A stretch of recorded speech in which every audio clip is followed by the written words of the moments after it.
E aí pessoal, tudo bem? Vim resolver com vocês mais uma questão. Dessa vez eu vou resolver uma questão de física moderna, né, de relatividade, né, noções de relatividade simples. Essa questão aqui é do ITA de 2023, né? E vou tentar relembrar aqui os conceitos com vocês mais importantes, tá bom? Vamos lá. A todo instante, raios cósmicos atingem a atmosfera terrestre e colidem com núcleos atômicos. Dessas interações é formada uma cascata de partículas que permeia a nossa atmosfera. Muitas dessas partículas são instáveis, o que significa que após determinado intervalo de tempo de vida, elas decaem. Seja um muon criado a uma altitude de 100 km e que se movimenta com uma velocidade vertical em direção ao solo de 0,9999 vezes c, sendo c a velocidade da luz, né? Sabendo que seu tempo de vida em repouso é de 2,2 microsegundos, a mínima altitude que essa partícula atinge aproximadamente é de... Bom, vamos lá. Ele deu algumas informações aqui, né? Esses 100 km está aí para a gente poder no final calcular a altitude, né? Bom, qual que é a questão? A partícula está se movendo a uma velocidade muito próxima da luz, então a gente vai ter efeitos de dilatação do tempo e de contração do espaço, né?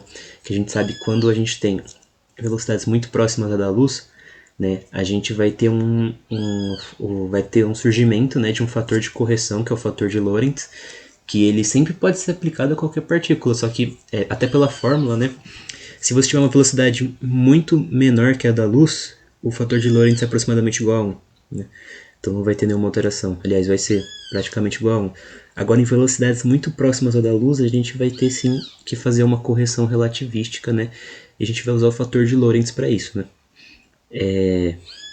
Aqui na questão ele também dá o tempo de vida em repouso do muon, ou seja, ele dá o tempo de vida próprio, né, que a gente chama, que é o tempo de vida no referencial do muon, né, não no referencial do observador na Terra. A gente vai trabalhar com esses dois observadores, o observador no muon e o observador na Terra.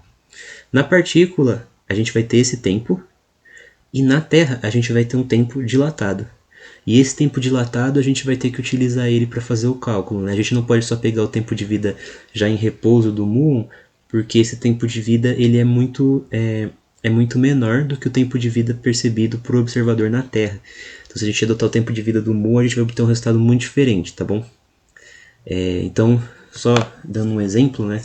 Eu já vou adiantar, mas a resposta é a alternativa D, né? 53 km. No caso da gente usar o tempo de vida dado pelo enunciado, né, que é de 2,2, a gente não chegaria no resultado proposto, tá, de 53 km. Se você fizer essa multiplicação, você vai chegar em aproximadamente 6,6, e aí você faz a notação científica. Eu não vou assim, fazer de cabeça, mas eu talvez dê ali a alternativa E ou B, porque eu teria que fazer o cálculo da altitude, né? Mas com certeza não vai dar 53 km, porque a conta vai dar mais ou menos 6 alguma coisa. E aí pode ser 0,6, enfim, eu não fiz aqui os cálculos com as ordens de grandeza, mas veja que você vai precisar fazer uma correção, porque como a partícula, o muon, se move muito rapidamente, o fator de Lorentz dele vai ser um pouco alto, tá? Então não dá para desprezar ele na conta, tá bom? Então vamos lá. Então, pessoal, estou aqui com a questão. A gente tem uma partícula, né, a 100 km de altura, e a gente tem nosso fator de correção, o fator de Lorentz. A gente tem que lembrar que no referencial da partícula, o tempo, né, para ela cair é de 2,2 microsegundos. Só que na Terra, esse tempo percebido vai ser maior. Então a gente escreve que o ΔT da Terra é ΔT próprio, né, do referencial da partícula, vezes o fator de correção, que é o gama. O tempo na Terra é maior porque a gente vai ter o efeito de dilatação temporal.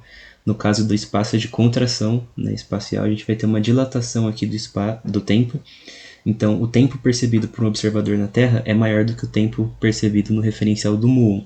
Como a gente quer o espaço na referencial do observador, então a gente precisa calcular o tempo da Terra para achar o espaço da Terra. Se a gente for calcular o fator de Lorentz, a gente vai chegar em 1 menos 0,999 ao quadrado. E isso é bem chato de fazer essa conta, então a gente pode tentar fazer uma aproximação binomial aqui para tentar facilitar bastante os cálculos, né? Eu vou escrever isso como 1 menos 0,0001 ao quadrado, que é 0,999, é isso, é a mesma coisa, eu estou escrevendo a mesma coisa. Por que eu estou fazendo isso? Porque eu quero usar a aproximação binomial. A aproximação binomial diz, isso vale para o mais também, né? Não precisa ser sinal negativo. 1 menos x elevado a n é aproximadamente igual a 1 menos nx para todo x muito menor do que... Opa, do que n não, né? Aqui é um erro meu, muito menor do que 1. Vocês concordam comigo que 0,0001 é muito menor do que 1? Então eu posso usar essa aproximação binomial, ela é muito utilizada algumas vezes em algumas fórmulas da física, né? Então eu vou ter 1 menos 0,0001 vezes 2, né? Porque é o meu n, tá aqui ao quadrado, né? Aqui. Então o meu n, ele vai ser 2, e aí eu vou multiplicar, vai ficar 1 menos 1 dá 0. Menos 0,0002 vai dar 0,0002. Então eu posso escrever que o meu coeficiente de Lorentz ele é 1 sobre a raiz de 2 vezes 10 a menos 4. Né? A gente pode escrever isso como raiz de 2 sobre 2 vezes 10 a menos 2. Vai ficar 100 raiz de 2 sobre 2, que é mais ou menos 70,7. O fator de Lorentz é sempre maior que 1. Tá bom? Não pode ser maior que 1 porque fisicamente, menor que 1 fisicamente não faria sentido, porque isso exigiria que a velocidade do objeto fosse maior que a da luz. Tá bom? Então a gente tem que a velocidade, aqui também é o da Terra, né? O espaço da Terra. A velocidade da luz é constante em qualquer referencial. Isso é um dos postulados de Einstein da física moderna. Como a velocidade da luz é constante, eu vou ter que a velocidade da luz é o ΔS da Terra sobre o tempo da Terra. O tempo da Terra a gente sabe, né? Que, voltando, a gente tem que o tempo da Terra, né? Ele é dado como a multiplicação do tempo próprio do muon sobre vezes o coeficiente de Lorentz, né? O fator de Lorentz.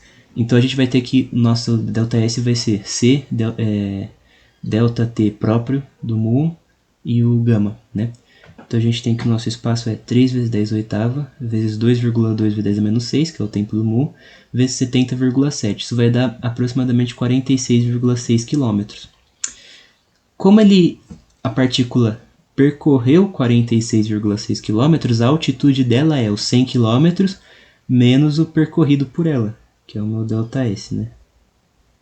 O meu ΔS é esse aqui. E aí a altitude é esse pedacinho aqui, né? Então eu posso dizer que esse aqui é o meu Hzinho. Então o meu Hzinho é 100 menos 46,6, que dá 53,4 km. Então, aproximadamente 53 km, é o que a questão pede, né? Uma aproximação. E esse é o resultado. Bom, pessoal, é isso. A gente fica então com a alternativa D, tá bom?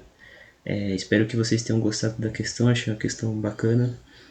Os conceitos mais simples de relatividade, mas é importante poder revisá-los. E é isso. Espero que vocês tenham gostado e até a próxima.